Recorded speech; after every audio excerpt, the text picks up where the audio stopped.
we bring in author and spokesperson, Mr. Guy Evans. Guy, how are you? And thank you so much for the time.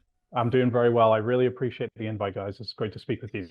And Guy, it's funny because we got you coming on, and then also this hour, David Penzer is going to join us, and you That's right. helped him co-author his book as well. So looking forward to talking to him about that. But Guy, WCW, first and foremost, what drove you to write a book on WCW?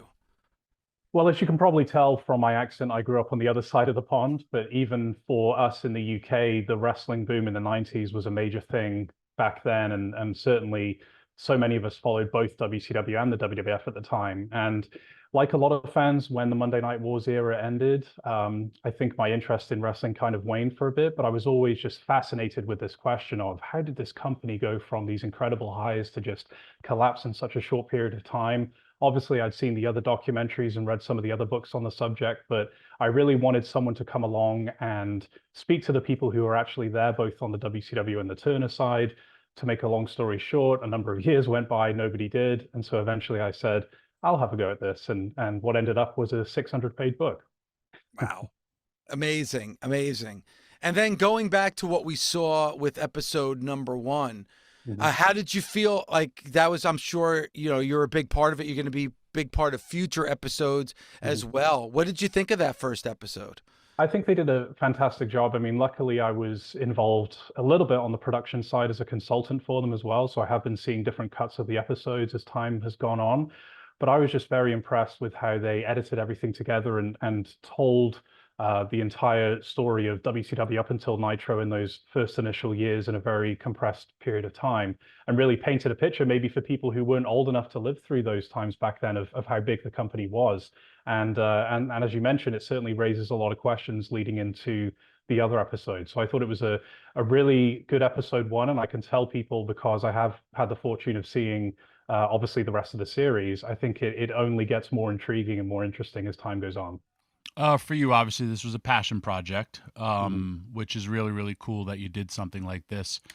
I don't want you to give any spoilers for upcoming episodes. Was there Mhm. anything that during your research kind of totally like gave you a what or like made you like where you did not know this? Dave and myself, when we interview certain wrestlers, we get told things that we never heard before, Mm. and we as wrestling fans are in total like, oh my, and then we just talk about it, right? So did you have one of those defining moments in all this research? Absolutely. It's a great question. I had the fortune of speaking to, I think it was over 120 or 140 people in the end on both the WCW and TBS side. What really surprised me, to answer your question, was just in many cases the level of vitriol that the television people had towards wrestling and just the notion that it was such a big part of the programming schedule. I went into it with some kind of an awareness of that, and also having an awareness sometimes of how non-wrestling fans look at wrestling. So that part of it wasn't a surprise, but just to hear in their own words 20 or 25 years later, the bitterness in their voices that, we had to go to these conventions or conferences or different events where we're representing Turner Broadcasting. And when someone asked us, what is the highest rated programming on your networks, we had to turn around and say wrestling, and just the disdain in their voices. In terms of a specific part of the story, which the book uncovers, and there's a bunch of other things as well to that end. The fact that Harvey Schiller, who's a name that probably a lot of people listening to this are familiar with, he was the head of Turner Sports at one time. Effectively, he was the person that Eric was reporting to for quite a while. The fact that he had a meeting with Vince McMahon at the height of the Monday Night Wars, and that's according to his retelling, about combining the two wrestling groups. So here we are as fans, and obviously yourself, Tommy, as a performer, you're in the midst of it, and we all have a concept of what this wrestling war is. And in some, shadowy conference room somewhere, here's Harvey Schiller and Vince McMahon, according to Harvey Schiller, and you can read what he says in the book, sitting down and talking about, hey, maybe we should actually join forces. And Wow. that, I almost put the phone down when I heard that. That just completely blew me away. That's unbelievable. Yes. Guy, coming off the first episode, and I'm sure, and I was talking about it with Tommy earlier on the show, and I'm sure this narrative is going to change with the upcoming episodes, but I almost felt like coming out of episode one that when you asked the question, who killed WCW, they almost seem to like put all of it on Hulk Hogan. Like that seemed to be kind of the narrative going into Starrcade 97, coming out of Starrcade 97, with a lot of the guests that were talked to, that whole being, the having creative control of your character and creative control of what was going on seemed to be a real sticking point when it came to WCW. And at least coming out of the first episode, it seemed like a lot of the blame was on Hogan. Did you feel the same way watching that first episode? Yeah, I think that was the impression most people got. And it's unfortunate, I suppose, even though I think they did a wonderful job with the series, we didn't get to hear from Hulk himself. That would have obviously added a little bit of context there. And I think there's, some merit to what the various people were saying in the show. But at the same time, I would also argue, if it were not for Hulk Hogan becoming part of WCW, I don't think he would have seen the company reach the successes that it did. Certainly, if you would have had someone else become the famous third man in the NWO storyline, probably would have been very successful, probably would have propelled the company to higher heights. But I'm not so sure WCW would have become part of that pop culture phenomenon that is wrestling. So obviously, one of the issues as time went on with WCW was their failure to turn over the top part of the card.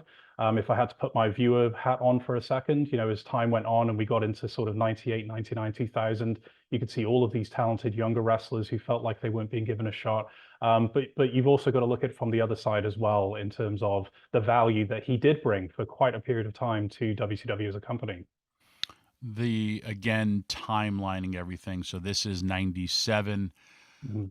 For me, WCW was the enemy. Even though they offered me a lot of money, like I'm looking specifically today, on this day, 27 years ago, I defeated Raven because Raven was going to WCW. Mhm. It was fine. I had no animosity. I was happy to get rid of Raven because he's been a thorn in my side for so long. But there was certain instances that I'm sure were never covered of them trying to kill ECW. Mhm. Because of taking talent. I was part of it. I I know that wouldn't be covered because it was in the documentary. But if I'm timelining as well, Dave and I, when we talked to the territories and all that stuff, it really was cable television and the birth of cable television that killed it. For years, it was Vince McMahon, Black Saturday. He took all our towns. Kind of would have happened anyway. And also the fact that all the other promotions had the ability to buy, the NWA, or I'm sorry, Georgia Championship Wrestling, which then became WCW. Mhm. For you, again later, AOL Time Warner merger. Mhm. I pretty much, I could sum up who killed WCW in one word: management. Right. Right. But then everyone even doing their job. But I don't know if it would have survived with the Time Warner AOL merger. Not at all. And this is something that the fourth episode and final episode really goes in a tremendous amount of detail. As I mentioned, they were sending me the cuts of the various shows. When we got to the end of episode 3, I was actually thinking, man, this last episode is got to be like an extended cut or something, because I don't know how they're going to wrap this all up in 42 minutes or whatever. But they really did a masterful job. And a lot of it focuses on exactly what you were just talking about, the impact of that AOL Time Warner merger, and the fact that, if people remember, there was essentially a pending sale in progress at that particular time Yes. to Eric Bischoff and Fusion Media Ventures. And so, for all of the talk of the calamitous losses of the year 2000 with respect to WCW, which is entirely true, the company was hemorrhaging tens of millions of dollars. The fact is, had that sale gone through, it may have been a very very different environment, excuse me. But you had a situation where Jamie Kellner had been appointed as the CEO of Turner Broadcasting, and he was coming in as someone who didn't have an emotional attachment to wrestling, and was looking at this situation and saying, we have a division here which is losing money, and other than a couple of years has been a perpetual money loser. We're looking to rebrand our networks, and that's an effort that's been going on now for almost a year in my absence. And there was also, and this is something that the book goes into, and I think the show touches on it briefly, a condition in that purchase agreement that Eric was involved in with Fusion Media Ventures, Yes, I remember that. which kind of forced Jamie Kellner's hand a little bit, or made it more likely he was going to cancel the programming. But again, I just really encourage people to really look forward to that final episode. It covers everything that you just mentioned in great detail. Dave, why don't you tell a guy who you think killed WCW? Jane Fonda. Jane Fonda. And you know what? And I've mentioned that in like every show or interview we ever did with WCW. The only person who agreed with me on that was Larry Zbyszko. I mentioned to Larry Zbyszko, and he's like, "You're right. It was Jane Fonda." And as a fan, guy, that's who I blamed. Barbarella, very overrated. It's not a great movie. I don't know why people think it is. And then, but that divorce. And that was big news at the time. A lot of people don't realize that was huge news at the time. And you kind of seen the collapse of that Turner Enterprise and selling things off. And I always kind of threw WCW as part of that, because would you have had that merger? Would you have had those sales if that divorce never happened? Now, that doesn't tell you the other side of it when it comes to the programming side. But from the business side, I stand by that, Tommy. Jane Fonda is who killed WCW. So there you go. You know, for a period of time, different names came to mind when I was thinking about that question. Was it Jamie Kellner? Was it Brad Siegel? Was it, some of the other people involved? After collaborating on this most recent book, I think I found the answer. It's none other than David Penzer, guys. It's clear as day. David Penzer is responsible.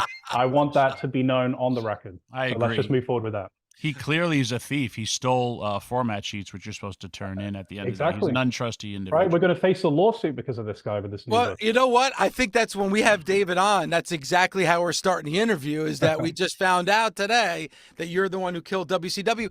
But guys, seriously though, like on the business side of it, obviously that's a big part of it. But you were just saying about the hemorrhaging of money. You also have to look on the other side and what was being presented on the TV, because they were losing viewers each and every week. So what went wrong on the creative side of WCW, which really started the collapse of the company as well? So here's the key aspect of that from my vantage point, because you'll hear some people who will make the argument that if you look at the ratings that WCW was garnering, even at the very end of the company, obviously it's a totally different world, totally different environment today, but some people will say something along the lines of, wow, I bet the Turner networks would love to have those kind of viewership numbers today. The part of that which often gets missing is the extent to which WCW drove away its paying audience. So yes, relatively speaking, there was a devoted following, millions of people who were still watching those shows.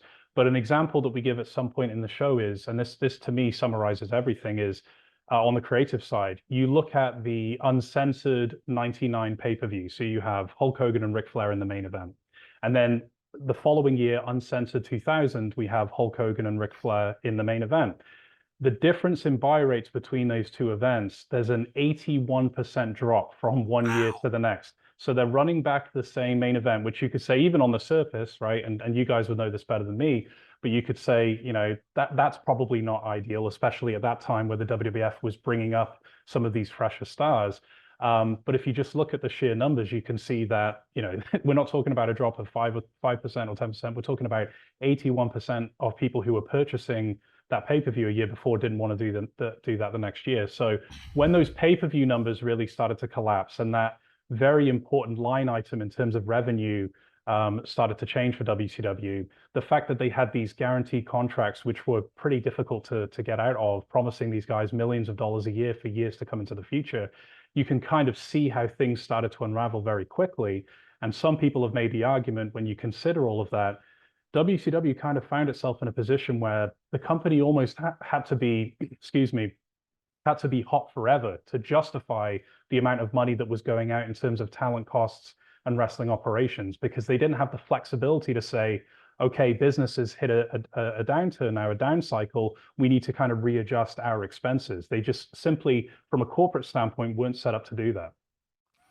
Wow, you're Dave, I'm getting triggered here, because I remember ECW pay-per-views were outdrawing WCW pay-per-views, and that's why I also knew we were going to make it. Total other sidebar. was obviously the main hero for WCW has to be Ted Turner for Mhm. his love and connection and affiliation with that. Was there anyone who said something nice about Jim Herd? Uh, well, there were a couple of humorous stories about him in the book. I'm not sure about nice things necessarily, Okay. but there's a story in there which I think comes from Neil Pruitt, who was one of his I famously know the Neil voice of the well. NWO. There you go. Great, absolutely wonderful person. He was one of the feature producers with WCW. He tells a story about a little prank that they used to play on Mr. Hood, or Mr. Hothead, as Neil calls him in the book, which I think people will enjoy. But I can't say that anything comes to mind on that on that question. Interesting. And also, it's funny where you talk about the finance and stuff. Mhm. Uh, love Kevin Nash, and he would always jokingly be like, "Dreamer, I really wish you came to WCW." And I was like, first time he told me, I was like, "Oh, thanks, Kev." And he's like, "Because I had a clause in my contract that every time someone got paid a lot of money, I had to get raises to match Yeah, the highest guy. So you coming in, I had to be like, I think he said within top 5 of highest paid, is that right? Wow. something that. So whenever somebody comes in, he'd get a bump off of whoever. So he was like, I love when they paid guys more money. Right? Not a bad deal if you can get it. But I mean, that's a hard, like again, a horrible Mhm. management decision to put that a stipulation in somebody's contract. Yeah, Yeah, and I'm sorry. Go no, ahead. because I just want to reintroduce you. You know, we're here with Guy Evans, and the name of the book is Nitro: The Incredible Rise and Inevitable Collapse of Ted Turner's WCW. But just to piggyback from what Tommy just said, is like it's kind of like a catch-22. It's those contracts killed you, but if you didn't have those contracts, you never would have been able to bring in that talent, right? Absolutely. And one of the things that I didn't really appreciate until I started talking to the Turner people, they gave me a whole different perspective on this. I think a lot of this is a reflection of their lack of understanding of the wrestling business. I know there's that cliche, people often say about wrestling being a cyclical business and so on and so forth. But obviously, Tommy could speak to this much better than I. But in the history of wrestling, the fact that wrestlers were often getting a lot of their compensation, or in many cases, all of their compensation, based on the business that was actually being done. And that wasn't the case with WCW. Right. And what the Turner people told me is they said, yeah, by the time we realized that, it was almost too late, because the way that we were set up as a corporation was we had the Braves, we had the Hawks, we were used to administering these guaranteed contracts over a long period of time, not thinking about, is there going to be a huge decline in the revenue that our professional sport organizations are bringing in? But obviously, wrestling is a completely different animal. So that was another sort of layer to my understanding as well, because I was also wondering, why would they put themselves in that kind of a position? But from an infrastructure standpoint, that's what TBS was set up to do, because for them, WCW was just another entity to go along with the professional sport organizations and the TV networks. And I think at the time of Nitro's debut, 150 other subsidiary companies that were under that corporate umbrella. So obviously, by the time, as I said, they started to realize the disadvantages of that, it was too late to correct it. Um, Vince Russo, Eric Bischoff. Hmm. Do they have two completely different views of everything? I think so. I think as the book goes into, and you guys will see in the series as well, I think some wounds haven't particularly healed as it relates to their period working together. And that was, if you remember, in the year 2000, one of the last ditch attempts to kind of bring up the ship, as it were, is we're going to have this creative dream team of Vince Russo and Eric Bischoff. And I'm not sure if I'm sure you guys probably do remember, and people listening to this remember, at the time there was actually quite a lot of optimism about that, because people were saying, yeah, this kind of makes sense. We're bringing back in Eric, who was obviously leading the company during its rise, and then we have Vince Russo, who did all of the who was the head writer in the WWF. But obviously, the thing that I always kind of point to there is, within 2 weeks of that creative team coming together, we have David Arquette winning the world heavyweight titles. So whether it was due to corporate pressures, or the fact that the WWF was just on fire at that time, or creative shortcomings in some cases, the fact is, I think at that time, WCW found themselves in a position where they were trying to win back the audience in 1 week. So maybe if we do this crazy stunt, that'll suddenly get all these people who are watching The Rock and Triple H and Stone Cold to come over and watch us.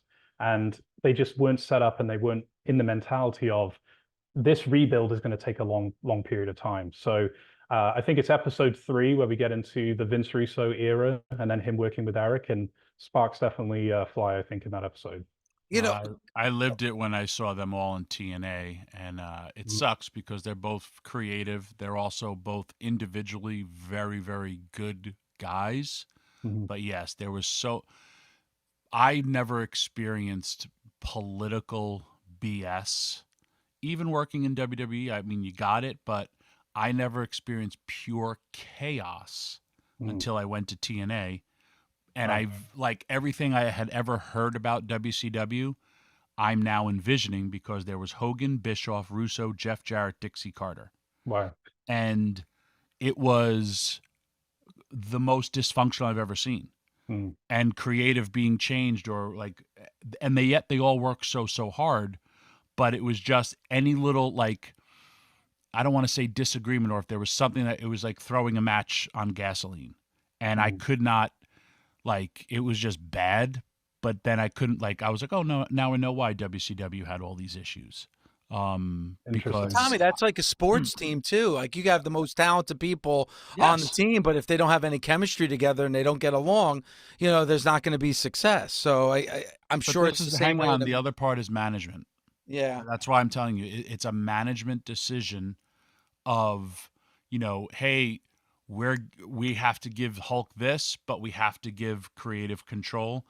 There had to be a point where you have to say, like, at the end of the day, Bischoff or whoever that boss is, Mhm. Hulk, you have to go out there and do that. Everybody needs a boss, you know, of every job, Right. unless you're the owner, and no one could be the owner because you weren't WCW. That was owned by a corporate entity. So there has to be some accountability where pick up the phone, you go to somebody. You know, with WWE and their success, that was Vince McMahon. And you'd have agents, you'd have writers, you'd have all that stuff. But at the end of the day, and if you got to Vince and you made a good argument, you can change that decision. And then once Vince says it, it's solid. Absolutely. I mean, in a couple of points there, just to respond to what you said, you mentioned the word management. I think sometimes what gets lost in the shuffle, and the series does cover this, is the fact that when we talk about Vince Russo and Eric Bischoff working together, for example, that was a decision made by Brad Siegel, who's featured in the series. And I don't particularly think there was much thought given to how are these personalities going to mix together? What are their responsibilities going to be? As we see play out in the show, you know, I think Eric was under the impression that Vince Russo was reporting to him essentially, and he was overseeing Vince Russo's ideas. Whereas if you listen to Vince Russo, you know, he has a different perspective. He says, well, my boss at the time, and this goes back to your point on management, Brad Siegel, he never communicated that to me. He never said that this was the pecking order. So when you think about the chaos that you mentioned, the dysfunction in that kind of environment, you know, how could people possibly work together? The second point I wanted to make just briefly, you touched on, you know, the issues with creative control and things being changed at the last minute and so on and so forth. I remember speaking to so many of the production people who to this day just remain so frustrated about that, because they would say, you know, we'd have a production meeting, everyone would agree what we were about to do. It would be everyone's understanding throughout the day, 5 o'clock, 6 o'clock, 7 o'clock, all of a sudden 7:30, you know, a bunch of segments on the show are being changed, and now we have to adjust on the fly. And in a live environment, especially when they got to a point where they're going 3 hours every Monday on TNT, I just can't imagine trying to keep all of that afloat under those kind of situations and Yeah. those kind of circumstances. Did you interview Keith Mitchell? I did not. He's not quoted in the book. I think we may have had a conversation, but I think at that time he wasn't available to go on the record, unfortunately. But people spoke just so highly of him. Yeah, he's a great guy, but he was also, like, he would tell me, he'd be like, during the show, or they're printing format sheets, and I'm trying to direct or produce this show, and I don't have a format sheet, Yeah. and Nitro's on the air, Mm.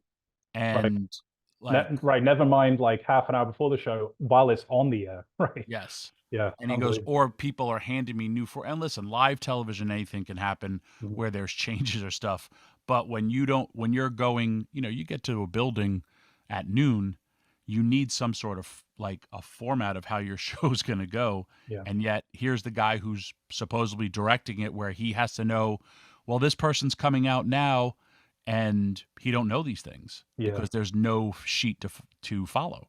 Yeah, and you see that, and Dave was kind enough at the top to mention the new book that I was involved in with David Penza sitting ringside. He has about 200 pages or so of these format sheets at the back of the book, and you can look at, for example, the episode of Thunder where David Arquette won the belt, and you can see in that format sheet that's not what was written in the format sheet. So between the time that everyone agreed what was going to happen and the show actually airing, and Vince Russo has talked about how that all went down, and he covers it in the series. But it's just an interesting sort of visual reminder of sometimes what the plans were and then what we actually saw on screen with two different things. Guy, with all the research that you did for your book, and again, the book Nitro, The Incredible Rise and Inevitable Collapse of Ted Turner's WCW, of all the research that you did, is there one person that is unfairly blamed and one person that's maybe unfairly praised about what happened with WCW? Or Well, it's a tough one. I think in general, sometimes more than one thing can be true. So I know a lot of times people will lay the blame squarely at the people in charge of the creative side of the business. And look, no one in their right frame of mind could suggest to you that a lot of what they were putting on the air in those last 18 months was anything near the peak of the company, or what ECW was doing in its heyday, or the WWF was doing in the Attitude Era, or other great eras in wrestling. And so that is true. I think creatively the company did go through precipitous decline. But as Tommy mentioned earlier, ultimately the final decision to pull that plug and to say we're taking this off the Turner networks, and that's going to be the end of the deal that Eric had in place with Fusion. They weren't looking at the creative fortunes of WCW or how good the storylines were at that time or who they were pushing to the top of the card. So to answer your question, I do think that a lot of times, and this is only natural, right? From the perspective of an outsider, a fan, a viewer, you're not going to think about television executives or the corporate people at the top of the food chain. You're just going to think about the people in charge of the wrestling show. I think it is true that creatively there was a huge decline, obviously, but ultimately the reason why WCW isn't here anymore is much more complex than that, and that's what comes out in the show. And the final number, hang on, Dave, sorry. Okay, sure. 90 million in debt. Well, that's interesting. There's a lot of nuance to that. I mean, in the year 2000, the number that was reported at the time was a $62 million loss. In episode 4, we sort of go into the mechanics of that and how that may have worked, because the accounting system at Turner Broadcasting was just an absolutely it was an absolutely insane way that they kept their books. I mean, I know this is something Eric has talked about before, and I've seen the financial statements, so I'm not saying this based on conjecture. I've seen it myself. WCW being grouped into this category called Other, and the ability there to obscure revenue and expenses, and a classic sort of tactic that they would use. And I'll just say this very quickly because I know we're short on time, but just to give people an actual example of what I'm talking about.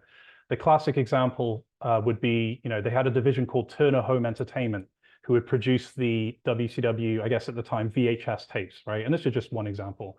Well, one of the common things that they would do is, let's recognize all the revenue for those sales under the Turner Home Entertainment books, and let's recognize all the expenses on WCW's books. So it's almost like, everything we've had to pay out to produce these videos, we're going to say, yeah, that's an expense of the wrestling division, but then we'll collect all the revenue over here. And a lot of that had to do with, these corporate turf wars where the executives of different divisions, you've got to keep in mind, they were being bonused based on the financial performance of their division, right? Not Turner Broadcasting as a company, but their division. So you can see how politically, things would get very, very interesting when it comes to those kind of battles. So obviously, just to be clear, the company was losing a ridiculous amount of money.